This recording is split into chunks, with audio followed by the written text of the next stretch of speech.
कुछ तस्वीरें भावुक करती हैं। इन दोनों तस्वीरों को देखिए। एक में शरद यादव मोरनी के साथ हैं। शरद यादव इसे मयूरी कहते थे। मयूरी जब बहुत छोटी थी तो वो बार बार शरद जी के ड्राइंग रूम में उनके पास आकर बैठ जाती थी। लेकिन 12 जनवरी की रात राजनीति का शरद काल खत्म हो गया और समाजवाद की एक बुलंद आवाज हमेशा के लिए खामोश हो गई। जनता दल परिवार की सियासत के पुरोधा रहे शरद यादव का 75 साल की उम्र में निधन हो गया। अब जब वह मयूरी बड़ी हो गई है तो विकल हो रही है बार बार अपने शरद से मिलने के लिए। मयूरी से शरद यादव का कितना लगाव था, इसको याद कर आरजेडी के युवा नेता और शरद यादव के करीबी जयंत जिज्ञासु भावुक होते हैं। मयूरी जब बहुत छोटी थी तो शरद जी के ड्राइंग रूम में आकर बार बार उनके पास बैठ जाती। तो मैं उनसे मिलने गया था, साथ में ज्ञान था, तो वो उससे दूर हो जाता था। तो सर ने बड़ी मध्यम आवाज़ में कहा कि क्यों दूर हो रहे हो, बैठे रहो, कुछ नहीं करेगी, वो बहुत शरीफ होती है। आज वही मयूरी जब थोड़ी बड़ी हो गई है तो बार बार शरद जी की तस्वीर के आगे जाकर उनको ढूंढती है, खोजती है। हम इंसानों से कहीं ज़्यादा ये मानवेतर प्राणी जो होते हैं वो अपने प्यार करने वालों को याद रखते हैं, उनकी कमी को महसूस करते हैं, उनको खोजते रहते हैं। मध्य प्रदेश के होशंगाबाद में जुलाई 1947 में जन्मे शरद यादव ने जबलपुर से इंजीनियरिंग की पढ़ाई की और सियासत में कदम रखा। वह लोहिया और जेपी के समाजवादी विचारों से प्रभावित थे। वह जेपी के पहले शिष्य भी कहे जाते हैं, जो 1974 में ही लोकसभा सांसद बन गए। वो जनता दल की सियासत के चाणक्य थे। राजनीति में इतनी शोहरत हासिल करने वाले शरद यादव कितनी छोटी छोटी बातों को याद रखते हैं। जयंत उनका एक किस्सा सुनाते हैं।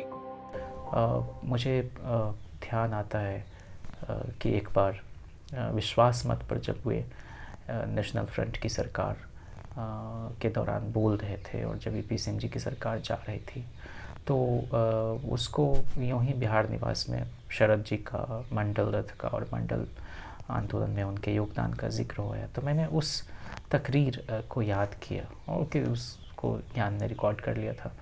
जब शरद जी ने उसे सुना तो देर रात उन्होंने सुभाषिणी जी को कहा कि जयंत को फ़ोन लगाओ। और मैं यूं ही पूर्वांचल ढाबे पर बैठा हुआ था और उनका फ़ोन आता है और वे कहते हैं कि जिज्ञासु, आपने जो मेरा भाषण पढ़ा बहुत सुंदर, बहुत बढ़िया। तो ये जो उनका स्नेह था, वो जिसको मानते थे उससे बहुत प्रेम करते थे और निश्चल, निष्कपट, निर्मल, बहुत सहृदयता के साथ कोई भी व्यक्ति जो उनसे मिलता था उनसे जुड़ाव महसूस करता था। मैं खुद को खुशकिस्मत पाता हूँ कि शरद जी की सोहबत में मुझे निखरने संवरने का अवसर मिला। वो कहते हैं ना, फिराक की आने वाली नस्लें तुम पर रश्क करेंगी हम असरो, जब उनको ध्यान आएगा तुमने फिराक को देखा है।